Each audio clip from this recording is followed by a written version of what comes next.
Rhyme, meter, conceit. Without this balance, a poem becomes slack. Then how do you explain Whitman? Well, he hated rhyme and meter. What's your name? Allen Ginsberg. Alan in Wonderland. Alan. Willie. The Burroughs family is richer than God. Oh, he looks like a criminal. Tear 'em up, boys. Destroy the old and build the new. To literacy. A literary revolution without writing a word. Meet Trick Lou. The role that you play in the film is sort of the femme fatale almost. You are the object of desire of a lot of these characters. How did you play that? How was it an unusual role for a male to play? Yeah, well, it was definitely for me a very different role to play. But it's fun, you know, to be a seductress and to be the one that, you know, Lucian knows how to make people fall in love with him. And he does it in such a sly but charismatic way, you know. And to be able to have the permission to do that is a really wonderful and fun thing. He is a professor who won't let me go. Then let's get rid of him. What the hell is this? One of the things that's really kind of amazing about this film, because it's set in the 40s, 1944, is this idea of an honor killing.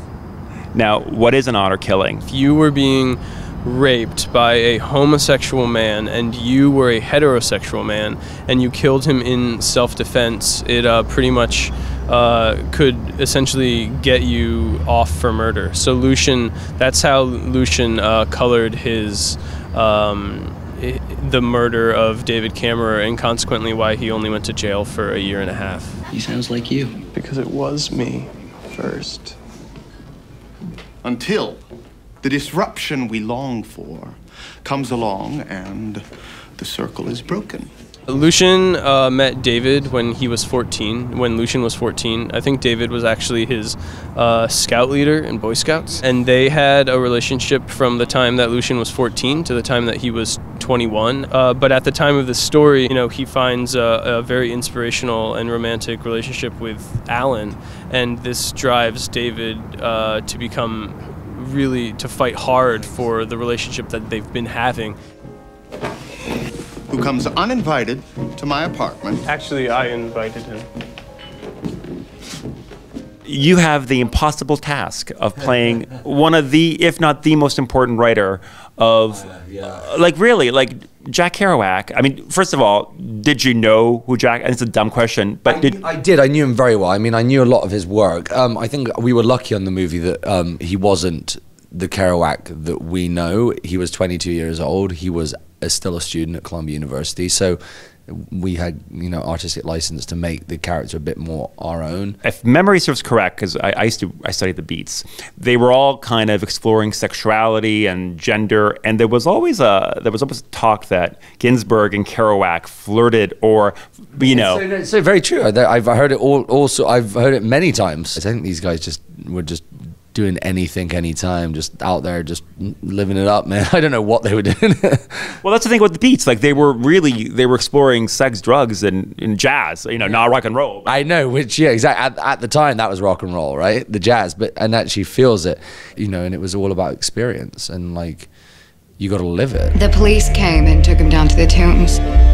Dad, it's $5,000 bail. Go to hell. It's interesting also because even though it's 2013 and gay filmmakers have made some incredible films, it's still straight filmmakers telling a lot of gay stories. And to have a gay filmmaker bring the story to life, which is very queer at its core, I thought was really interesting and really brave and giving you dimension. What do you think? It was very good, especially for Dan. With probably John at the helm in that sense. Like, actually, I'm gay because he could speak firsthand. Like, Dan would actually say, like, he'd talk him through the sex scene, like, step by step and all the rest of it. But I mean, that's the thing. It was like, it's so sexually charged, the film, throughout, gay, straight, whatever. You wanted him gone too. You sent him to me. Any apprehensions before taking on the role? Any kind of you know, I was like, oh, I have to make out with a guy. I have to be, I don't know. No, I don't really care about that. I mean, I've played, you know, I played a gay character on In Treatment, and it's just like sexual orientation has nothing to do with the decisions I make. I mean, I just look for the most challenging, complicated, material that's going to stretch me as an actor, and whether or not that person happens to be attracted to men or women, this doesn't matter at all. You don't know, Lou. As soon as you think you do, he'll find someone else. Jack! Maybe he already has.